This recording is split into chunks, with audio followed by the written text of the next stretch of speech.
Welcome to channel to Z in mining.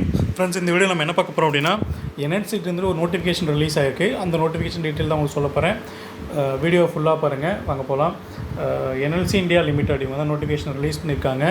என்னென்ன போஸ்ட்டுக்கு அப்படின்னு பார்த்தீங்க அப்படின்னா, for the post of junior overman and mining sardar. ஓகேங்களா? ஸோ இது வந்து பார்த்திங்கன்னா என்ன கிரேடு ஸ்கேலில் பே ஆஃப் வருது பார்த்திங்கன்னா, ஜூனியர் ஓவர்மேனுக்கு S1 கிரேடும், சர்தாருக்கு பார்த்தீங்கன்னா SG1 கிரேடும் வருது. ப்ராஜெக்ட் லொக்கேஷன் பார்த்திங்கன்னா நெய்வேலியில் தான் வந்து போஸ்டிங் இருக்குது உங்களுக்கு. நம்பர் ஆஃப் போஸ்ட் பார்த்திங்கன்னா ஜூனியர் ஓவர்மேனுக்கு 69ம், சர்தாருக்கு பார்த்திங்கன்னா 102 இருக்குது. ஓகேங்களா? அதுக்கப்புறம் கேட்டகரி வைஸ் வந்துட்டு பிரித்து கொடுத்துருக்காங்க என்னென்ன எத்தனை வேகன்சி அப்படின்ட்டு அதையும் பார்த்துக்கோங்க. எஜுகேஷன் குவாலிஃபிகேஷன் என்னென்னு பார்த்தீங்க அப்படின்னா, ஓவர்மேன் ட்ரைனிங் வந்து பார்த்திங்கன்னா இதை டிப்ளமோ ஆர் மைனிங் இன்ஜினியரிங் முடித்தவங்க with overman certificate under the coal mines regulation படி வச்சுருக்கணும் நீங்கள். And valid first year certificate வச்சுருக்கணும். இதுதான் வந்துட்டு எஜுகேஷனல் குவாலிஃபிகேஷன். ஓகேங்களா? Education and working qualification. அடுத்து சர்தாருக்கு பார்த்தீங்கன்னா சேம் டிப்ளமோ டிகிரி முடிச்சிருந்தா ஓகே. சர்தார் சர்டிஃபிகேட் வந்து பார்த்திங்கன்னா as per DGMS as per கோல் படி ரிலீஸ் பண்ணிருக்கணும், கொடுத்துருக்கணும். அடுத்து பார்த்திங்கன்னா வேலிட் ஃபஸ்ட் எய்ட் சர்டிஃபிகேட் இருக்கணும். ஓகேங்களா?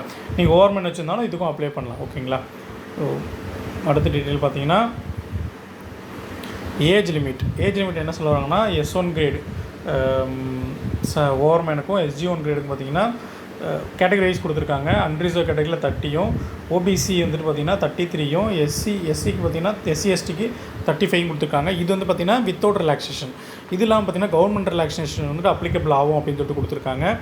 ஓகேங்களா? ஸோ அடுத்து பே ஸ்கேல் வந்துட்டு முன்னாடியே கொடுத்துருந்த மாதிரி பார்த்திங்கன்னா S1 கிரேடுக்கு 31,000 to 1 lakh வரைக்கும் இருக்கும். SG1க்கு பார்த்திங்கன்னா 20,000 to 1.10 lakhs வரைக்கும் வந்துட்டு இருக்கும். ஓகேங்களா? இது பார்த்திங்கன்னா சிடிசி வந்துட்டு S1க்கு வந்து பார்த்திங்கன்னா 8.53 வரைக்கும் வரும். SG1க்கு பார்த்திங்கன்னா 7.16 வரைக்கும் வரும். ஓகேங்களா? இது இல்லாமல், இந்த சிடிசி இல்லாமல் பார்த்திங்கன்னா உங்களுக்கு வந்துட்டு performance related pay, an unified incentive scheme, free medical checkup, medical treatment, அதுக்கப்புறம் குரூப் இன்சூரன்ஸ் இதெல்லாம் வந்துட்டு அப்ளிகபிள் ஆகும்னு சொல்கிறாங்க. ஓகேங்களா? பிளேஸ் ஆஃப் போஸ்டிங் முடியாது சொல்ல மாதிரி தமிழ்நாட்டில் இருக்கும். அதுக்கப்புறம் பார்த்திங்கன்னா உங்களுக்கு வந்துட்டு ஆல் ஓவர் இந்தியா வந்துட்டு போகிறதுக்கு சான்ஸ் இருக்குது. ஓகேங்களா? ரிசர்வேஷன் வந்துட்டு கொடுத்துருக்க மாதிரி வந்துட்டு அந்த போஸ்ட்டில் கொடுத்துருக்காங்களா அதுபடி இருக்குன்னு சொல்லுவாங்க. அடுத்தது பார்த்திங்கன்னா மெத்தட் ஆஃப் செலெக்ஷன் வந்து பார்த்திங்கன்னா பியூர்லி வந்துட்டு ரிட்டன் எக்ஸாமினேஷன் ஃபஸ்ட் வந்துட்டு இருக்கும் 100 மார்க்குக்கு. அதில் வந்து பார்த்திங்கன்னா பார்ட் 1 30 மார்க் பார்த்திங்கன்னா வந்துட்டு ஆப்டிடியூடுக்கு இருக்கும். குவான்டிட்டி ஆப்டிடியூட், ரீசனிங், ஜென்ரல் அவேர்னஸ்க்கு வந்துட்டு இருக்கும் உங்களுக்கு. அப்புறம் 70 மார்க் பார்த்திங்க அப்படின்னா மைனிங் நாலேஜுக்கு இருக்கும். ஓகேங்களா? ஸோ இது வந்து பார்த்திங்கன்னா மல்டிபிள் சாய்ஸ் கொஸ்டினாக தான் இருக்கும். ரைட்டுக்கு வந்து பார்த்திங்கன்னா ஒரு மார்க் இருக்கும். அதுக்கப்புறம் பார்த்திங்கன்னா நோ நெகட்டிவ் மார்க் சிஸ்டம் இதில் இருக்குது. ஓகேங்களா? டியூரேஷன் பார்த்திங்கன்னா 120 மினிட்ஸ் வந்துட்டு இருக்கும். இங்கிலீஷில் மட்டும் தான் வந்துட்டு கொஸ்டின் பேப்பர் இருக்குன்னு சொல்கிறாங்க. மினிமம் குவாலிஃபிகேஷன் வந்துட்டு பார்த்திங்கன்னா அன்ரிசர்வ் EWS பார்த்திங்கன்னா 50% எடுத்துருக்கணும். SC/ST OBCக்கெலாம் பார்த்திங்கன்னா வந்துட்டு 40% எடுத்தால் போகிறோம். இதில் வந்து பார்த்திங்கன்னா எக்ஸ்ட்ரா 20 மார்க் பார்த்திங்கன்னா வந்துட்டு ப்ராஜெக்ட் அஃபெக்டட் பர்சன்ஸ்க்கு வந்து பார்த்திங்கன்னா ப்ரொவைட் பண்ணுவாங்கன்னு சொல்கிறாங்க. இந்த ஃபைனல் மார்க் வந்து பார்த்திங்கன்னா இந்த 20 மார்க் ஆட் பண்ணதுக்கப்புறம் தான் உங்களுக்கு வந்துட்டு கன்சிடர் பண்ணுவாங்க. அந்த ப்ராஜெக்ட் அஃபெக்டட் பர்சன் யாரான அப்படின்றது கொடுத்துருக்காங்க. நீங்கள் வந்து பார்த்திங்கன்னா உங்களுடைய வீடு ஆர் லேண்ட் வந்து பார்த்திங்கன்னா நீங்கள் NLCக்காக கொடுத்துருக்கீங்க அப்படின்னா நீங்கள் வந்துட்டு இதில் ஆட் ஆவீங்க. ஸோ அதுக்கான சர்டிஃபிகேட்டும் நீங்கள் ப்ரொவைட் பண்ண சொல்லியிருக்காங்க. சர்டிஃபிகேட் ஃபார்மெட்டும் கொடுத்துருக்காங்க. ஓகேங்களா? ஹவு டு அப்ளை எல்லாம் போய்ட்டு நீங்கள் வந்துட்டு NLCயோட வெப்சைட்டில் போய் பார்த்து அப்ளை பண்ணிக்கலாம். ஃபீஸ் என்ன வந்துட்டு அப்ளிகேஷன் ஃபீ இருக்குது அப்படின்னு பார்த்தீங்கன்னா, ஜூனியர் ஓவர்மேனுக்கு கேட்டகரி வைஸ் கொடுத்துருக்காங்க பாருங்க.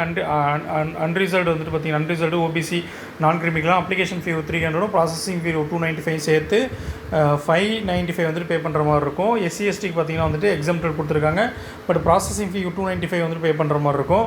சர்தாருக்கு வந்து பார்த்திங்கன்னா சேம் வந்துட்டு அந்த OBC அதில் வந்துட்டு 250 ப்ளஸ் வந்துட்டு ஒரு ப்ராசஸிங் ஃபீ 236 போட்டு 486ம், SC/STக்கு பார்த்திங்கன்னா ஒரு 236ம் பே பண்ணுற மாதிரி இருக்குன்னு சொல்லியிருக்காங்க. ஓகேங்களா?